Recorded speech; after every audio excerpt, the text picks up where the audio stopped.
Bueno, muchas gracias por invitarme, Héctor. Esto es una muy buena oportunidad de ponernos al día en los proyectos de cada uno y para mí también de contar lo que he estado haciendo y lo que tengo entre manos ahora en un público que viene, creo, un poco más del contexto de arquitectura que del contexto del arte. Y es algo que esto me interesa, vamos, que me exige esforzarme un poco más. Estoy menos cómoda que hablando en arte, es lo que estoy más acostumbrada, pero también me interesa mucho, porque mi trabajo tiene mucho que ver con la construcción y tiene mucho que ver con la arquitectura, y por eso este intercambio me interesa. Realmente es algo que me nutre bastante. Me nutre bastante. Trabajo mucho con arquitectura y construcción, sobre todo porque desde que empecé a hacer proyectos, desde que era estudiante, muy joven, me pasaba que cuando miraba alrededor mío, caminaba por una ciudad, andaba por un sitio, miraba alrededor y lo que veía sobre todo eran muchos edificios, muchas construcciones, mucha arquitectura. Me parecía, por una parte, muy interesante, me fijaba mucho en todas esas construcciones. Me preguntaba cómo podía entender mejor cómo se hacían, en qué consiste eso de construir. Y sobre todo también tenía esa sensación que decía Juan Luis de claustrofobia. Sentir que siempre estoy rodeada de construcciones por todas partes. Estoy hablando de, bueno, cualquier ciudad europea, pero por ejemplo, imaginaros España en los años 90. Construir, edificar, construir, diseñar, arquitectura, construir. Toda esta gran cantidad de construcciones me causaba esa sensación de que no puedo respirar, de que esté donde esté en la ciudad parece que siempre me encuentro rodeada de diseños hechos por alguien diferente, hechos por un arquitecto, un diseñador, y que parece que mi única función en la ciudad es rellenar esas construcciones. Esa sensación no me permitía apenas respirar, y bueno, esto generó toda una serie de trabajos y de preguntas que pretendían, por una parte, entender este urbanismo que me rodeaba y se construía por todas partes, y por otra parte atacarlo un poco, oponerme y decir que quizá las cosas deberían ser de otra forma, ¿no? Intentar parar las cosas un poco. Con esta pregunta os voy a enseñar lo que considero mi primer proyecto. Lo hice en San Sebastián. Estáis viendo el mercado de Gros. Es el año 1995.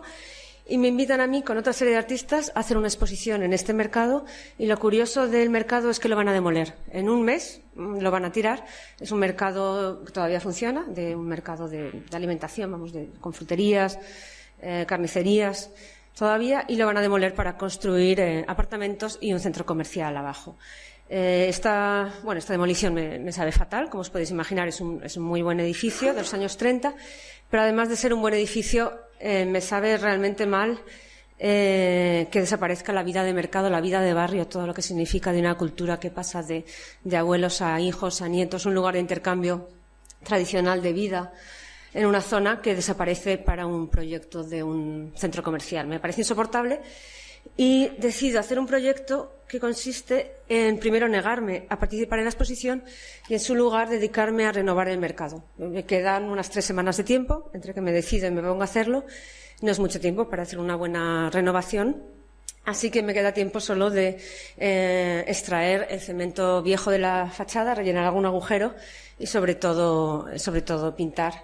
Con lo que, bueno, la renovación desde luego no es muy integral, pero sí que me permite estar en la calle durante 3 semanas diciendo al público que las cosas podrían haber sido de otra forma, que no estoy de acuerdo con esa demolición, que el edificio es bueno, que tiene derecho a la dignidad, y sobre todo lo que hice fue generar bastantes cuestiones acerca de la idoneidad de esa demolición.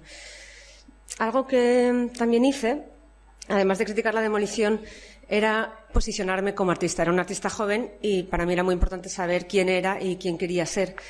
Y lo que no quería ser era un artista que se dedica a rellenar el espacio construido por los demás. Si me invitan a trabajar y exponer en el interior de un mercado, lo que quiero hacer es cuestionar lo que está sucediendo en ese mercado, cuestionar los procesos de urbanismo que están sucediendo en ese barrio. Así que, en lugar de producir objetos de arte en mi taller, como se supone que hay que hacer cuando se es un artista o se enseña en las escuelas de Bellas Artes, lo que hice fue decir que yo quería meterme en la problemática de ese edificio. Este tipo de cuestionamiento y forma de trabajar con el lugar es algo que todavía mantengo y por eso el proyecto aún me interesa mucho más tarde. Esto es un proyecto que hice en Zaragoza, en un pueblecito que se llama Fuentes de Ebro, a las afueras. Es una colaboración con Begoña Movillán, una compañera de Bellas Artes, y lo que hicimos fue pedirle el edificio, que era una estación de tren abandonada. El tren todavía paraba, pero el piso de arriba, con las viviendas, estaba cerrado desde hace más de 20 años, y se lo pedimos prestado a Renfe con la idea de hacer una exposición, y la exposición consistió en hacer un hotel gratuito, un hotel durante una semana, porque no teníamos apenas dinero, creo que era un presupuesto de unos 300 euros o algo así. Entonces, hacerlo más de una semana era ya una locura. Y lo que hicimos otra vez fue, el edificio estaba en muy mal estado, con lo que primero hubo que limpiar, quitar los mallazos de las ventanas, pintar, conseguir muebles, descentrar el lugar.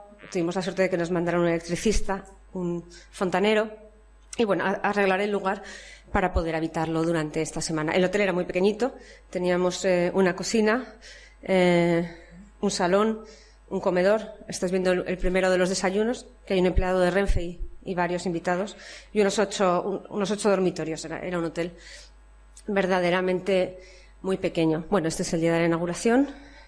En el pueblo, Fuentes estaban muy, muy contentos de tener un edificio tan vivo, lleno de gente, y no paraban de visitar el hotel. Este es uno de los pequeños actos que nos propuso el ayuntamiento que hiciéramos, que no era parte del proyecto, pero que nos pareció que podía ayudar a animar. Es la banda de música, la banda municipal, tocando en el hotel. Tenían que haber tocado abajo, pero hacía demasiado calor, así que tocaron en el comedor. Y como veis, no hay apenas espacio para el público, que está en la escalera detrás. Eso es también otra cosa que nos propuso el ayuntamiento, que es tirar agua por las ventanas. Es tirar agua a los niños con una manguera a presión, y los niños piden agua y les vas persiguiendo. Es una cosa típica de la zona, pero como no teníamos presión en la manguera, tirábamos cubos de agua por la ventana. Los niños gritaban agua, agua. Y esta es la última foto que me gusta mucho enseñar, porque lo que muestra es un edificio habitado, un edificio vivo. La idea del hotel, mi punto de partida era que Fuentes de Ebro es un pueblo donde no pasa absolutamente nada. No me podía imaginar un lugar más aburrido en la periferia de una ciudad, a donde jamás iría a pasar un fin de semana, y me parecía que la idea de pasar allí una semana era una experiencia extrema con el lugar, que sobre todo nos iba a permitir aburrirnos juntos para conocer el sitio. Yo lo que quería realmente era buscar cómo hacer para conocer un lugar, para impregnarme de un lugar.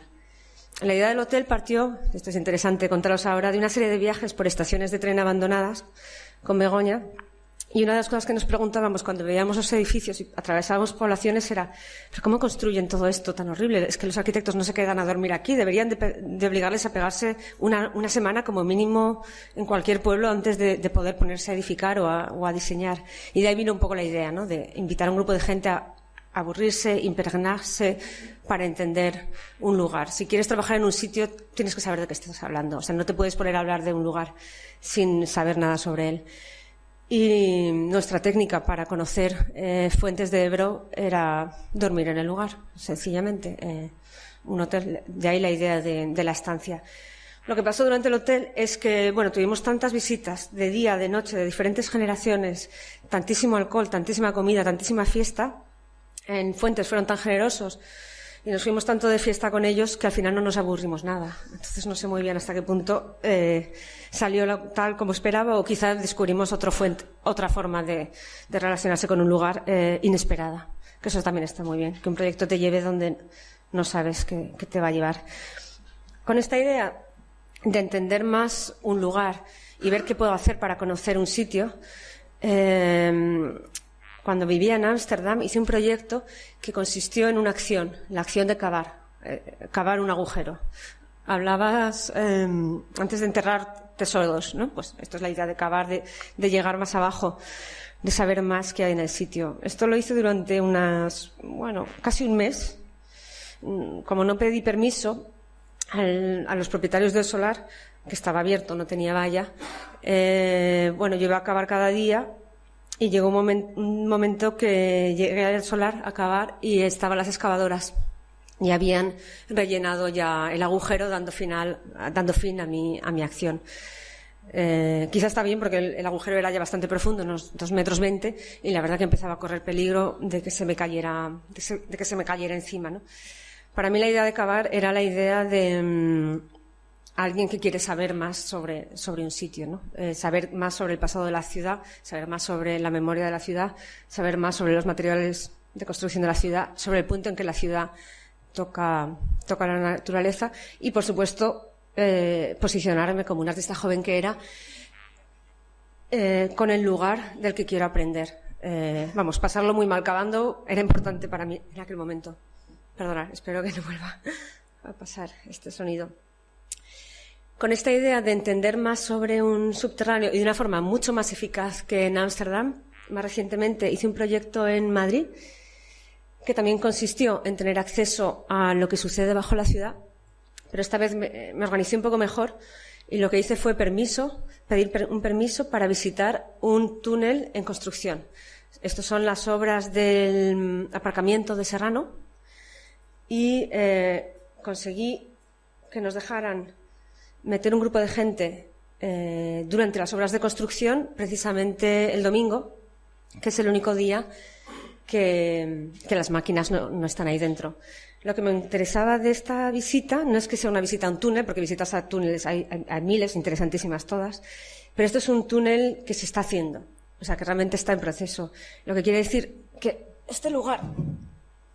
Bueno, aquí... Igual tengo que señalar con el ratón. Sí, así. Este lugar de aquí, que se llama la cabeza de la instalación, que es donde la máquina avanza cada día y va a arrancar tierra el lunes, lo podíamos ver el domingo con un grupo de gente, sabiendo que esa tierra que lleva ahí como, no sé, cientos de miles de no sé cuántos de años, era geológica, mezclada con pasado de la ciudad también, pasado antrópico. Eso que estamos viendo va a desaparecer mañana. Era una especie de visita bastante melancólica, podemos decir, sino nostálgica, de un lugar en transformación. Bueno, esta visita, como ves, cascos, cintas de protección, es realmente muy difícil conseguir un permiso así. Las excavaciones, hasta que no se hormigonean, están vivas y realmente son peligrosas. Y solo en una de las visitas empezó a ver esas bolsas de arcilla que hacían como ¡pap! Y explotaba una arcilla así en los laterales. Realmente peligroso. Con esta idea de estudiar un lugar, pensé otra forma, que era medir y preguntarme acerca de los materiales de construcción de un edificio. Preguntarme qué se ha utilizado para construir este depósito de agua y medirlo y calcular que estos son, a ver si lo hago bien así, 50 metros cúbicos de ladrillo, hay 4 metros cúbicos aquí de piedra, 12, 4 de hormigón y aquí el acero. Hacer este listado de materiales para entender la estructura del edificio y luego pedirlos prestados. De forma que, prefiero señalar así, aquí están los 50 metros cúbicos de ladrillo, los 12 metros cúbicos de piedra y los 4 metros cúbicos de hormigón. Es la idea de, como una receta de cocina, de los ingredientes, pero para construir un edificio y no tanto mostrar los materiales, sino la misma cantidad de materiales de construcción. Porque es cierto que el volumen de la construcción y la escala de la construcción es grande, y esto es lo que muestra esta instalación. También me interesaba, con ese trabajo, pensar en el pasado de un edificio, que era el depósito de agua antes de ser construido, son estos materiales, y pensar también qué será el depósito de agua una vez sea demolido, cuando sea una ruina. Pensar en ese pasado y en el futuro de un edificio a la vez de su materialidad y, por supuesto, obviamente, cargarme un edificio, destruirlo, ¿no? Como anécdota así rápida, comentaros que al alcalde del pueblo, en Alsacia, en Francia, no le gustó la escultura y la censuró. Que es algo que en Francia se hacía y aún se hace mucho. Es una cuestión de gusto. Si el arte no cumple las expectativas, se censura. Y es curioso porque el trabajo tampoco es que sea tan pornográfico. Bueno, sí, también como anécdota, como os podéis imaginar, trabajo con patrocinadores que me prestan los materiales gratuitamente. Por eso, por ejemplo, la empresa Sturm empaquetó sus ladrillos con el mejor anuncio posible, que años más tarde todavía seguimos viendo, y así conseguí los materiales gratis. El caso de censura también ayudó a fomentar mi carrera en Francia, porque eso sí, la gente del medio del arte me defendió bastante. Y en mi próxima exposición, en Dijon, en un centro de arte, pude hacer una gran instalación con el mismo principio de identificar los materiales de construcción, calcular cuánto hormigón, cuánta piedra, cuánto acero, cuánta escayola se ha utilizado para construir el centro de arte y luego colocarlo dentro. Pero claro, el mayor problema es que si hay que colocar dentro de un edificio los materiales que se han utilizado para edificarlo, pues se puede caer. Hay un problema de gravedad obvio que nos parecía, bueno, interesante como concepto, pero desde luego muy peligroso, y nos esforzamos en evitar el colapso. Así que aquí podéis ver la piedra, que no está apilada muy alta, porque claro, pesa un montón. Este es el aislante, el termolán, que sí que está apilado alto. Bueno, estos ladrillos huecos de hormigón, no pesan nada. El acero bien bajito, que no se caiga. Bueno, intentamos evitar el colapso, a pesar de que la idea del colapso, por supuesto, es muy atractiva. Hay veces que no me dejan colocar los materiales de construcción dentro de un edificio, y entonces lo que hago para sugerir el volumen de los materiales necesarios para una construcción es calcular con todo detalle los materiales y simplemente hacer un listado. Esto es lo que estáis viendo en un edificio que es curiosamente Haus Lange Krefeld, que es una villa de Mies van der Rohe de los años 20, de la época heroica del pabellón de Barcelona. Es una villa mucho más discreta, de ladrillo, con menos hierro. Y bueno, lo que veis es que este trabajo expuesto en la misma villa que calcula de la que calcula los materiales, lo que permite es relacionarse con el espacio. O sea que cuando el público está aquí mirando la lista, está de pie sobre un suelo de madera, que está donde está aquí está la madera. Está viendo un ladrillo aquí fuera que está aquí, que es decir, que funciona como las muñecas rusas, ¿no? Que estás dentro de un espacio hecho de un material, que está dentro de una casa hecha de otro material, y todo eso está nombrado en la lista, de forma que los materiales se convierten en experiencia. Bueno, al menos esto es mi idea, cómo me gustaría que funcione este trabajo. Con esta idea, llevándolo como un paso más allá que calcular el peso de un edificio, pensé en lo que me parecía el mayor reto imaginable, que era hacer este mismo cálculo con algo menos de detalle con una ciudad. Calculé varias ciudades y la última que identifiqué el peso fue Sao Paulo. No me imagino una ciudad más, no sé, como bestial para identificar todos los materiales de construcción que la ciudad de Sao Paulo. Me refiero a lo que llaman ciudades, que son como los 12 millones de habitantes, no la zona metropolitana.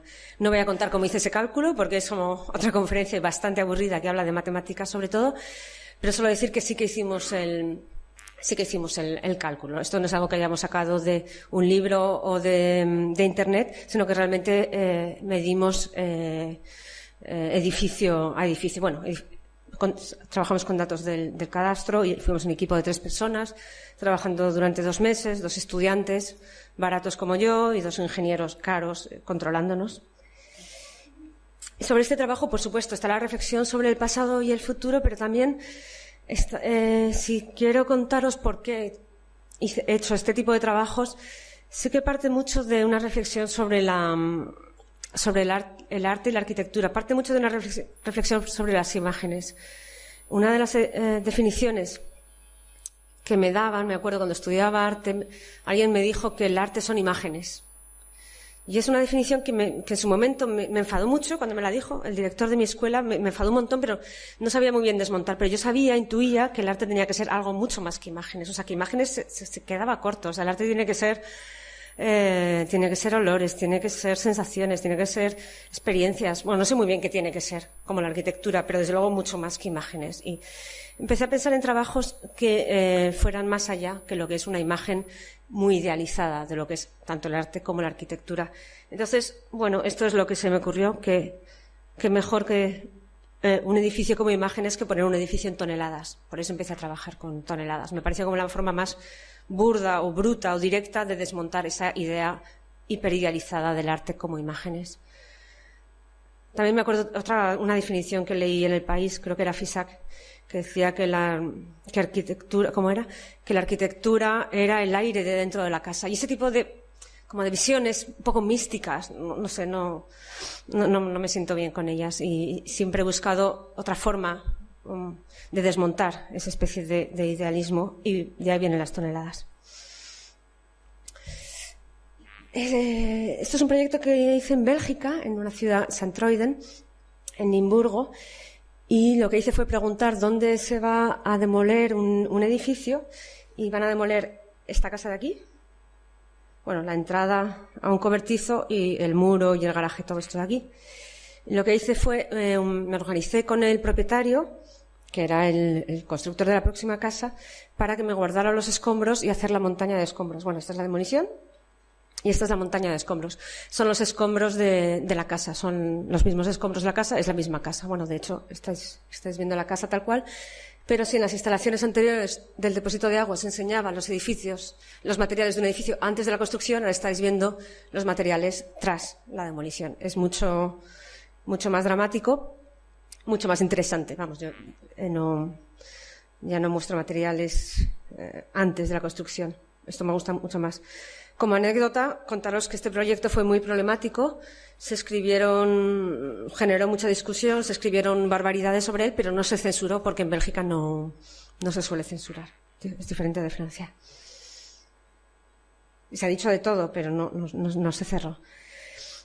Con esta misma idea, trabajé en Viena, en Secesión. Es un centro de arte llevado y organizado por artistas, y lo que hice fue, en lugar de demoler el edificio, que obviamente no íbamos a demoler, calculé otra vez los materiales de construcción y los colocamos en forma de escombros. Los materiales casi no se reconocen como escombros, están limpísimos, porque esto es como se tratan los materiales en Viena.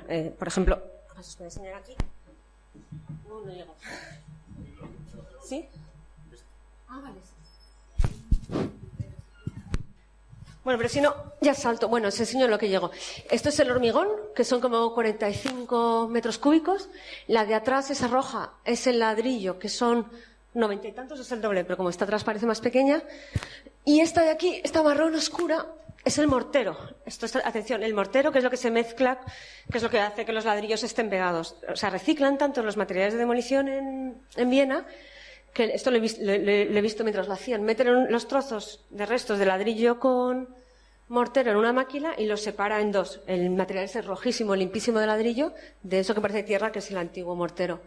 Luego, esto es el mármol del suelo, y esto es el cristal, que es muy pequeñito, y luego la escayola, bueno, la madera, poliestireno, y el hierro no se ve apenas. Y otra vez, es la misma idea de los materiales que generara un edificio. ¿Soy yo? ¿Esta soy yo? Ah, pues me quedo con este, prefiero. Esto me quedo con este, sí. Así, me puedo mover. Gracias. A ver. Uy. Sí, aquí está. Bueno, tenía otra foto de Viena, pero sí, ahora sale la escayola en primer plano. Y ahora se ve mucho mejor, a la derecha se ve el mortero. De este proceso tan limpio. Bueno, esta instalación está hecha con mucho cuidado, muy bien medida, porque, bueno, Secesión es un edificio de 1880 y algo, antiquísimo, muy delicado, bueno, que hay que tratar con mucho cuidado.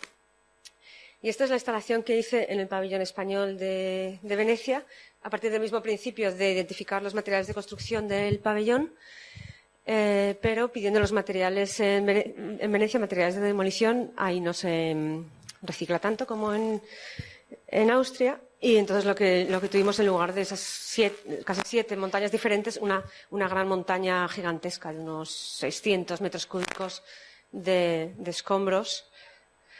¿Se aguanta con los ruidos que hace el audio? Me decís si no se oyen. Bueno, hay una montaña de unos 600 metros cúbicos que mezclan ladrillo con teja, con hormigón, con el mortero. Bueno, todo está mezclado en una especie de cosa gigantesca e informe que realmente ya se acerca mucho, mucho a lo que es la ruina de... ¿Nos volvemos al otro? Bueno, sí, si me levanto...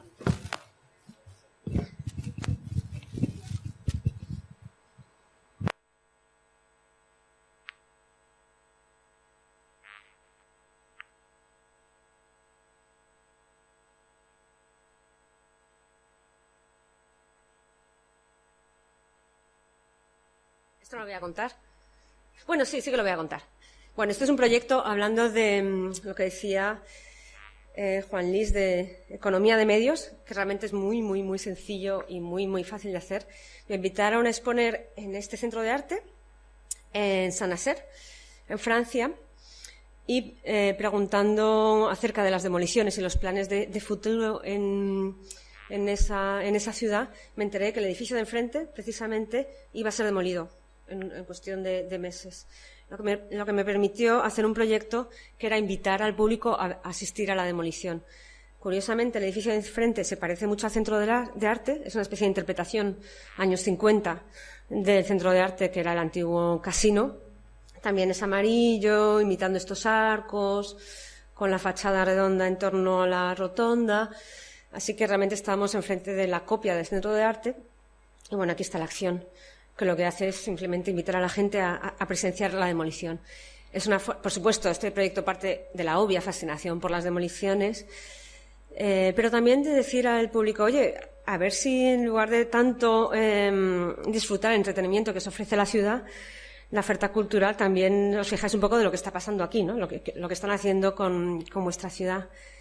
Hay una frase, volviendo al tema de las imágenes, del alcalde de esta ciudad, Joel Bato, que me impresionó mucho en una entrevista que le hacían. Él decía que él no construía ciudad, sino que él construía la imagen de una ciudad. Esto me impresionó mucho, leer esta idea de construir la imagen de una ciudad en lugar de una ciudad. Me impresionó mucho, primero, por su honestidad, como ya no les da ni vergüenza decirlo directamente, y luego porque cuando lo pensé dije, pero si es lo mismo que pasa en Barcelona, en Rotterdam, todas las ciudades que conozco es lo mismo, construyen imágenes, no construyen ciudades. Y esto me permitió otra vez posicionarme y decir que lo que yo quiero hacer como artista invitada en esta ciudad es mostrar algo que no sé muy bien qué es ni a qué corresponde, pero no corresponde con la imagen de la ciudad que está construyendo este alcalde, ¿no? Es otra cosa, un poco incierta hasta para mí misma, pero que me parece que es interesante porque tiene una narrativa libre y por eso está bien. Este es un proyecto más reciente que tardé años en conseguir hacer. Creo que encaja bastante bien con el tema de discusión hoy, que se llama Casa Enterrada. Bueno, también encaja mucho con el tema del tesoro enterrado que hablábamos antes. Es un proyecto que consiste en buscar un edificio que van a demoler y enterrarlo tras la demolición en el terreno, en el mismo terreno en el que el edificio estaba construido. Esta casa está en Dallas. Se demolió en cuestión de un día. Luego, si podemos, os pondré el vídeo. Hicimos un agujero en el patio de la casa y, aquí estamos colocando los escombros de parte de la casa y aquí ya está terminado el proyecto. La casa quedó enterrada dentro del mismo jardín, del mismo solar, de forma que los materiales de construcción se mezclaron con el subsuelo, ¿no? Que es el lugar de donde viene, en realidad, el hormigón, el ladrillo, el hierro, los materiales de construcción vienen de la geología, en realidad. O sea que hay una vuelta a un ciclo. Y por supuesto es un proyecto que quiere hablar de la memoria del lugar, pero también de cómo se desintegra y cómo desaparece, y también de los procesos de transformación. De hecho, este es un proyecto del que tampoco puedo hablar mucho, porque es lo que es.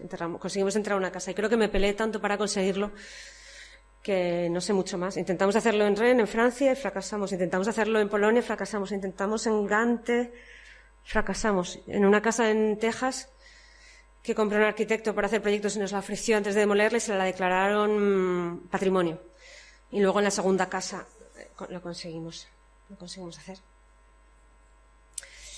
Os voy a enseñar muy brevemente un trabajo que he estado desarrollando a lo largo de muchos años, a la vez que el resto de trabajos sobre materiales, y es un trabajo sobre los descampados volviendo otra vez a citar a Juan Luis con los espacios en blanco, que lo que hace es, lo que hago es publicar guías de descampados. Se parecen a las guías de turismo o las guías de arquitectura, en que señalan los descampados más interesantes que hay en determinada ciudad.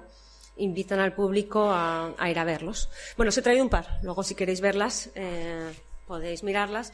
Pero lo que hace la guía es identificar los mejores descampados de la ciudad y luego contar lo que está pasando en cada uno de ellos.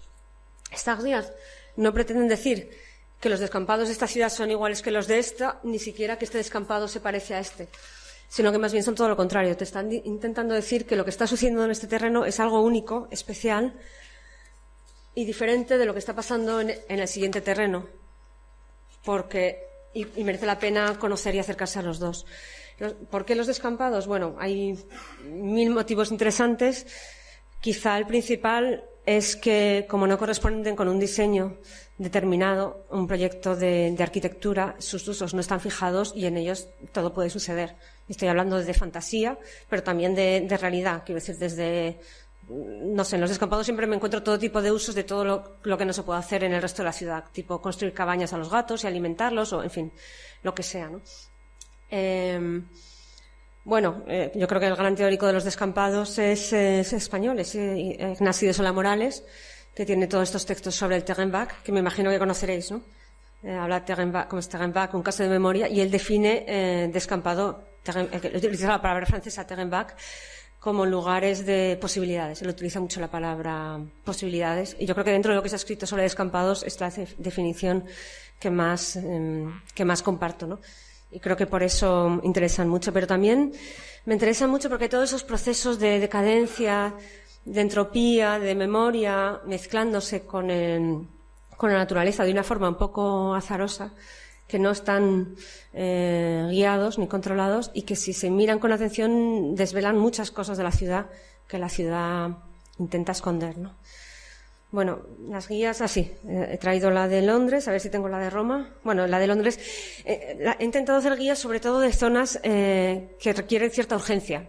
Por ejemplo, zonas amenazadas por grandes proyectos de desarrollo urbano, por ejemplo, los Juegos Olímpicos. O sea, que mayor proyecto de regeneración urbana que construye más que unos Juegos Olímpicos. Y esta es una guía que documenta descampados que se van a ver afectados y obviamente van a desaparecer a causa de los Olímpicos de Londres. Y claro, todos además junto a un río, el río Lee, o sea que además son terrenos junto al agua, que es un eje. Ha desaparecido la guía de Roma.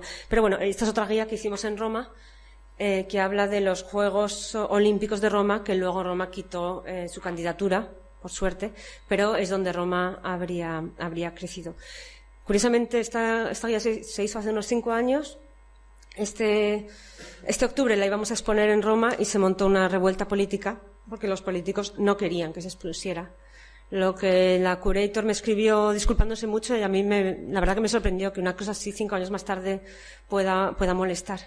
Pero bueno, si queréis ver dónde están los descampados de Roma, donde Roma quiere crecer, y es la siguiente zona donde la ciudad va a crecer a gran escala, sin olímpicos, con lo que sea, pero es donde Roma va a crecer, pues aquí están, obviamente, ¿no?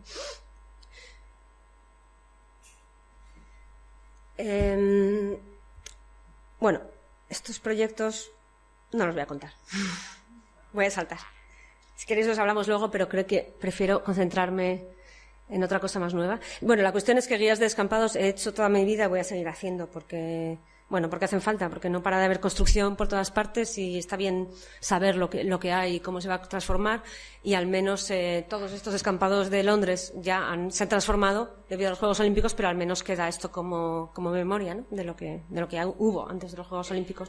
Al menos cumplen esa función que me parece necesaria. Y ahora, para terminar la serie de proyectos, os voy a enseñar el último tema con el que estoy trabajando, que tiene que ver con el tema de derechos minerales. Bueno, creo que en español se dice más derechos mineros. A mí me gusta más la palabra derechos minerales. ¿Sabéis lo que es? ¿Tenéis cierta relación con el concepto? ¿No? Bueno, yo aprendí lo que son los derechos minerales en Texas, porque realmente no había oído apenas hablar de ello. En Europa se habla muy poco. Derechos minerales tiene que ver con la idea de que existe la propiedad privada del suelo y de los edificios, quiere decir que una persona o una empresa puede comprar un terreno o un edificio, pero tanto el cielo como el subsuelo pertenece a los gobiernos, bueno, o a las autonomías, según el grado de federalismo, son públicos. Pero los gobiernos que son propietarios del subsuelo, es decir, los recursos mineros, a pesar de ser los propietarios, ceden derechos del subsuelo a empresas privadas. Esto es lo que se llaman los derechos minerales. Cuando me enteré de este sistema en Texas me sorprendió mucho. Quiere decir que vives en una ciudad y de repente el subsuelo de la ciudad puede ser propiedad de una empresa y ni siquiera lo sabes. Me sorprendió mucho esa idea de que una empresa minera pueda ser propietaria de mi ciudad o de un terreno de un granjero que está en su familia desde hace 300 años. Y me puse a investigarlo y encontré un plano de una página del Ministerio de Economía holandés que lo que muestra es Holanda con todos sus derechos minerales. Bueno, los derechos minerales de Holanda son de gas y petróleo, sobre todo, que es todo lo que hay. Y lo que estáis viendo son las diferentes concesiones. Ahora bien. Pero bueno, estas son las concesiones, ¿no? Están marcadas y cada una tiene una propiedad diferente. Y lo que vi es que, acercándome a este mapa, Rotterdam, que está aquí, que es donde vivo yo, está dentro de una concesión. Bueno, me impresionó un poco. Si te acercas, esta es la ciudad de Rotterdam. Y, como veis, está dentro de esta concesión que se llama Rijswijk. Yo esto cuando lo vi me quedé, no me lo podía creer. Que si haces clic, ves el propietario de la concesión, que es esto en Nederlandse Hartolim, NAM, Maatschappij. Y bueno, ya me puse a investigar quiénes son estos NAM. Y me di cuenta que eran propiedad de Shell. Bueno, les escribí en breve. Shell es propietaria de los derechos minerales debajo de un gran fragmento de Holanda, pero sobre todo de mi ciudad. Cosa que me impresionó mucho y me hizo reflexionar y pensar que a mí lo que me gustaría sería también tener derechos minerales, igual que Shell. Pero quizá a mí el petróleo y el gas, por supuesto, son muy interesantes, pero a mí me interesan los materiales de construcción, porque yo quiero saber de qué están hechos edificios, de qué están hechos los edificios, cuál es el origen de la construcción, y por eso me interesa mucho más un material de construcción que el petróleo y el gas. Y entonces decidí trabajar con hierro. El hierro es de los minerales que se habla en minería, quizá el menos que no está muy de moda. Ahora se habla mucho más de los minerales raros, del titanium. Hay minerales con, mucho más aura, el uranio, por ejemplo. Sin embargo, a mí el hierro me interesa mucho como un material estructural fundamental en la arquitectura moderna. Antes estábamos viendo una villa de Mies van der Rohe y, me imagino que en eso, siendo arquitectos, estaréis de acuerdo conmigo, que el hierro no se ve mucho, pero que es fascinante y fundamental en la arquitectura moderna y que es un gran material de construcción. Entonces decidí hacerme propietaria de un yacimiento de hierro. Este es un proyecto que empecé en Alemania, en el norte de Alemania, durante una residencia en la que me habían invitado a colaborar en un proyecto muy experimental con una facultad, y pensé que con la ayuda de la Universidad Leuphana conseguiría el acceso a derechos de minerales de hierro, pero fue imposible. No voy a contar todos los detalles, pero realmente más o menos me echaron a patadas de la oficina que da los permisos en Hannover, que es la capital de esa zona del norte de Alemania, y me dijeron más o menos que cómo me van a dar a mí, un artista, los recursos para el futuro de Alemania o algo así, que ni de casualidad. Pensé que en Aragón conocí a unos geólogos muy abiertos, muy simpáticos conmigo, que me habían comentado que conseguir derechos minerales era muy fácil, y pensé que quizá tendría más opciones, me tratarían mejor. Lo intenté en Aragón y fueron mucho más amables, pero más o menos intenté conseguirlos y más o menos llegamos a la conclusión que tener derechos minerales es muy fácil si eres una empresa minera, pero si eres el Al-Marciali, pues no. La frase era: de ninguna forma te vamos a dar derechos a ti para lo que quieres hacer. Siguiendo los contactos, alguien me contó que en Noruega, como es un país tan joven y se han hecho su propia ley y todo es tan democrático, todo el mundo es igualitario, hay ya un momento de la ley mineral que dice que todo el mundo tiene derecho a derechos minerales. Así que acabé en Noruega. Aquí estáis viendo un mapa de Noruega con todos los derechos de diferentes minerales que hay en el país. También hay muchos en el agua. Me imagino que estos de petróleo son los más interesantes, pero bueno. Y este ya se refiere a los derechos de hierro. hay muchos menos derechos minerales de hierro. Y ya a partir de saber quién tiene hierro en Noruega, busqué qué hierro queda sin propietario y dentro de todas las opciones busqué los más cercanos a Oslo, en el sur, porque mi referente es la construcción y la arquitectura, así que prefiero trabajar no tanto en la isla alejada de la isla misteriosa que hablábamos de la infancia. Yo no soy una artista soñadora de utopías y islas y planetas, sino cuanto más cerca de Oslo, de la capital, mejor, porque quiero hierro para construir, para oponerme a la construcción y la arquitectura, pues cuanto más en la capital, mejor para mi proyecto. Entonces me fui a Oslo, quitando todo el componente heroico, y ahí pedí derechos minerales aquí. Esto, por cierto, estos son fotos de la página web del Instituto de Geología. Pedí mis derechos, bueno, y estos son ya el plano que si haces clic aparece el propietario de los derechos, que soy yo. Bueno, sí, este es el cuadrante de mis derechos minerales, que está así torcido porque tiene que ir paralelo a las coordenadas UTM, que son así, y es un kilómetro de... Uy, no me atrevo a tocar.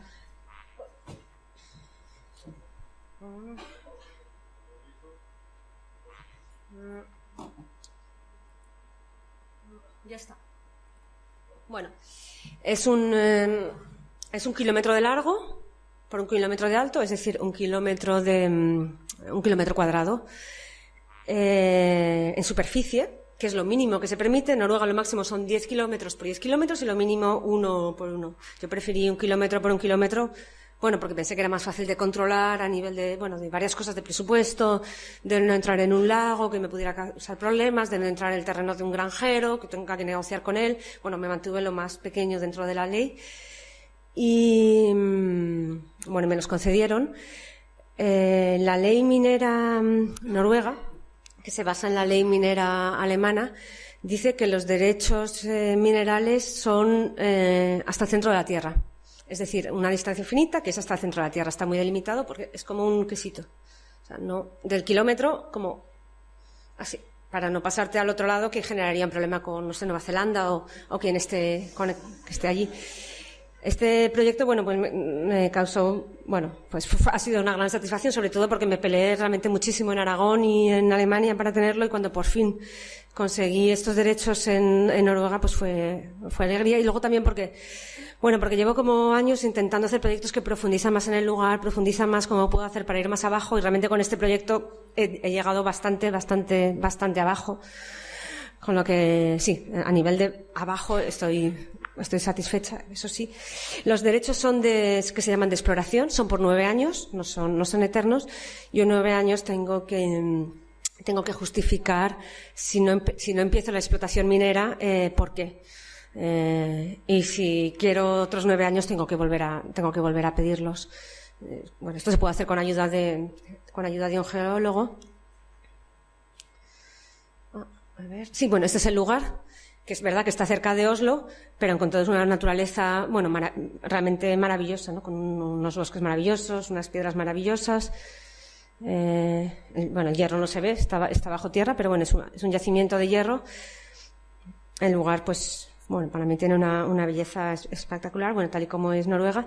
Y luego, con esta misma idea, también conseguí derechos minerales en Austria, en Graz.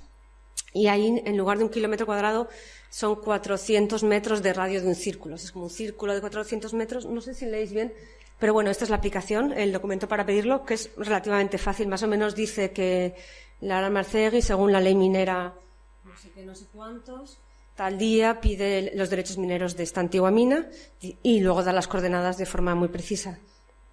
Y aquí está la carta que aprueba los derechos y, así como anécdota divertida, el coste, que son 16 euros al año. Bueno, sí, en realidad esta es la última foto. Este es el yacimiento de Austria, que no es tan espectacular como el de Noruega, pero bueno, también es urbano, está en Graz. Y bueno, parte de lo interesante de los derechos minerales, a pesar de que solo sean para 9 años, es que lo especial de los derechos minerales es que son exclusivos. La palabra exclusividad, normalmente utilizada en el contexto de arte, no me gusta nada y no creí que la fuera a usar nunca, y menos con un micrófono, pero que son exclusivos quiere decir que esta zona donde tengo derechos minerales, os voy a enseñar la Noruega, que es más bonita, esta, solo los puedo tener yo. Quiere decir que no los podéis tener vosotros, ni los puede tener Shell, ni los puede tener NAM, ni los puede tener ArcelorMittal. Quiere decir, nadie puede tener este yacimiento de hierro porque lo tengo yo, lo tengo protegido de una forma muy, muy sólida, porque no tengo ninguna intención de explotarlo. Es un proyecto realmente de proteger un yacimiento de hierro para que se quede bajo tierra. El hierro de Noruega creo que es magnetita. Son unos 300.000 millones de años lo que tarda en generarse. Está protegido y, bueno, por supuesto, las piedras, los árboles, en fin, todo lo que una mina destrozaría, obviamente también está protegido gracias al proyecto. Y esta es, bueno, mi intención principal, además de desvelar todo el sistema de propiedad del subsuelo y recordar de dónde vienen los materiales de construcción, enseñar un sistema que yo no sabía. Bueno, pues sí, esto es así quería terminar con mis yacimientos de hierro de Austria y Noruega. Gracias.